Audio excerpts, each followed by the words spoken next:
So you're looking for the best radar detector to buy. Chances are, if you've done some research, you've heard of the Escort Passport and the Valentine 1. Now, they are both expensive, but I guarantee if you spend $100 on a radar detector, it's going to have a shorter range and go off so much you're going to end up wanting to throw it out your window. I've had this radar detector for 3 years. It's an Escort Passport 9500 IX. On their website, it's $450, but you can find it for $350 on Amazon Prime, and places like Best Buy carry it as well. This is the Valentine one, which they have on their website for $400, and I've had this in my Gallardo for the last 8 months. Let's go over the strengths of each first, then the weaknesses, and then I'll talk about which one I actually prefer. The Passport is a lot sleeker, the display is better looking, and most importantly, the sound is less annoying. This is a key component of buying a radar detector because it will go off a fair amount, so if you hate the way it sounds, it's going to be a huge downside. One of the things I much prefer about the Passport is the location of the mute button. It's located on the base of the cable, the power cable, where it plugs into the cigarette lighter.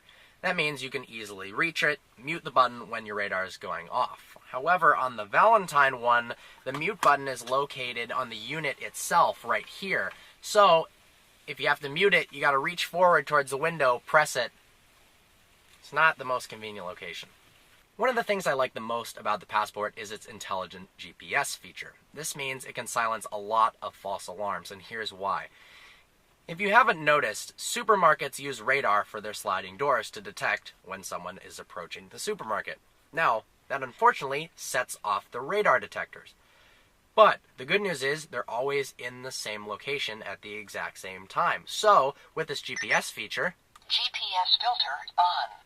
When you pass the same false alarm multiple times, eventually the unit learns it and no longer plays a sound when you pass by a supermarket.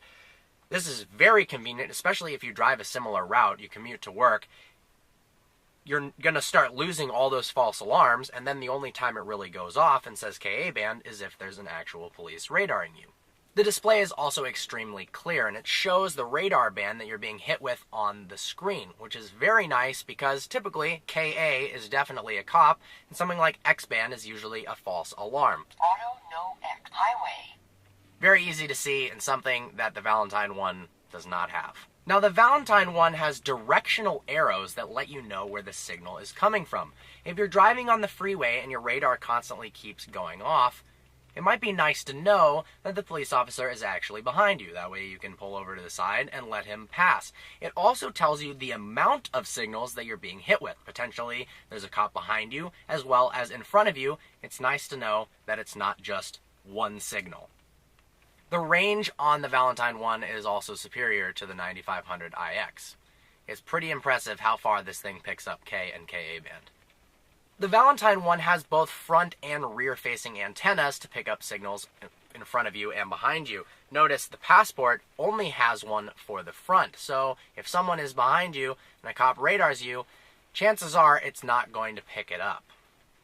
Downsides of the Passport, it doesn't have arrows, which is really nice. And not having a rear-facing sensor seems like a huge oversight. Now, Passport Escort claims on their website that radar is very reflective, which is true. So that if you are hit from behind, it's possible that the radar will be reflected off of an object in front of you and then hit the front-facing sensor. But the problem is, if there's no objects in front of you for it to reflect off of, then you're a sitting duck.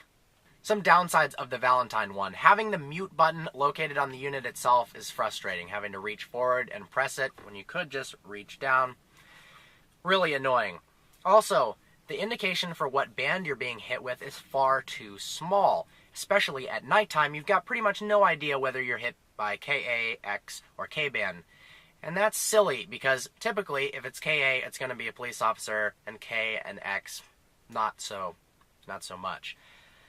Also, it's just kind of a bulky and unattractive unit if you care about that. I think Passport is a lot sleeker.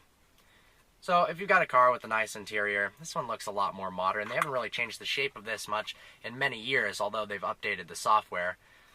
This is plastic versus magnesium, I believe. But still, I don't really like the shape of it.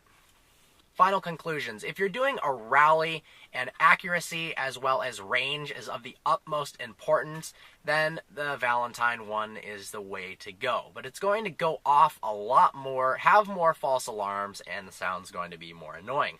That's why, for a daily basis, for either of my two cars, I'd prefer the 9500 iX. Now, originally, this is the first Radar I owned, and I bought the Valentine one purely to compare it to this. I was just going to get another 9500 iX for the Gallardo, but I decided not to, just to put a head-to-head between the two competitors together. I've lived with the Valentine one for a while, and while I like it, I don't like it as much as this. So for daily use, my vote goes to the Escort Passport 9500 iX. Hope you found this video informative. Like always, please browse our channel and subscribe. We've got a new Twitter. Follow us at vehicle_virgins. Like us on Facebook, please, Vehicle Virgins, and follow us on Instagram at Vehicle Virgins. Look forward to seeing you next video.